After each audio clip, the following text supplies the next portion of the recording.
Hello everyone. You can see in the background that the huge snowfall that we had last weekend has almost completely melted off, and it is definitely winter. And I've had several requests from you all about how I am fertilizing my phals this winter. So I thought I would go over that with you today, and also some watering tips for winter.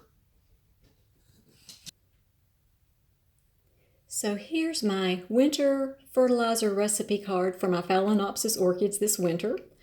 I'm using between an eighth to a quarter of a teaspoon of the Better Grow Orchid Plus, and that depends on the active growth that I'm seeing in the plant. If they have a spike that's growing, or a leaf that's growing, or a spike and a leaf that's growing, then I'm using that quarter teaspoon. If they are blooming, then I'm just using the eighth of a teaspoon because there's not as much active growth there. I'm wanting to maintain the plant more than anything at that point. I'm also using the CalMag, 15 to 20 drops of that per gallon, and the seaweed extract, that's 20 drops per gallon, and that's between 190 to 290 parts per million for those of you who have your TDS meters. I put all this in a gallon jug, and this is what I'm using to fertilize my Phalenopsis orchids with this winter. Now, as you see, I keep my home temp between 68 to 70 degrees Fahrenheit, and the outdoor temps this week have been 15 to 35 degrees Fahrenheit. It's been very, very cold.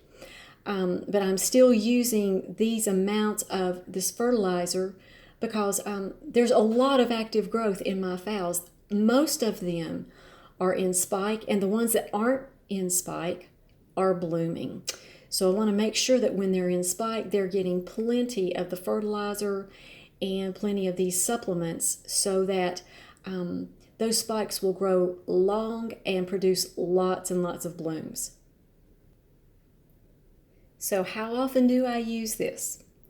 I fertilize 2 times in a row, and then I water with clear water with nothing added. If you want to go ahead and add a little bit of that CalMag, that would be fine, but I don't put any fertilizer that third time. So it depends on your watering schedule. Wintertime is a very interesting time to water your orchids because here in Tennessee, my heating system is cutting on pretty often, and it dries out the air. So I'm watering very often. So I'm fertilizing the first 2 times that I water, and then I water with the clear water to flush out the pot. And when I'm referring to flushing out an orchid pot, that means that I'm just running water through the pot to remove any excess salts from that pot so that they don't build up in the pot and potentially damage the roots to my orchids. And several of you have asked me how I use the Epsom garden lime. It is very easy. You just sprinkle it on top of the bark or the moss. For my miniature Phalenopsis, I use about an eighth of a teaspoon. That's for the 2 to 3 inch pots. The regular size phals, it depends on the size of the plant. I use a fourth or a third of a teaspoon, depending on the pot size. And I use that every 1 to 2 months, and that's a really, really good source of calcium and magnesium. And here's some advice about your watering schedule in the winter. This is the most challenging time of the year for me to keep everything watered. My heating system dries out the air quite a bit, so I water and I fertilize more often than I do in the fall. Because with a decrease in humidity, I have to increase my watering. So I'm checking my plants really often during the winter. When the roots of my phals start turning silvery, I know that I need to water them thoroughly. And since my minis, like this little miniature that you see right here, since they're in smaller pots and they like to be watered a little bit more often than the regular size phals, I check them every day. So this time of the year especially, I'm keeping an eye on the roots to make sure that they're not dry. And I'm watering them frequently.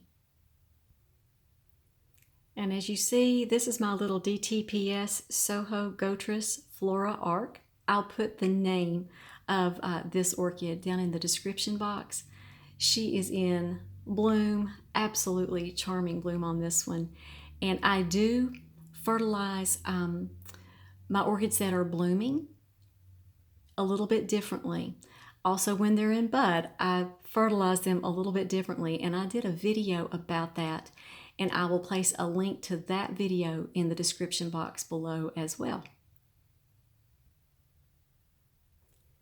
And I thought I would end the video with this beautiful view of my Phal Carmen. She's absolutely one of my favorite orchids. And I hope you all are just having a wonderful day and be highly favored, deeply loved, and greatly blessed. And we'll talk to you all next time.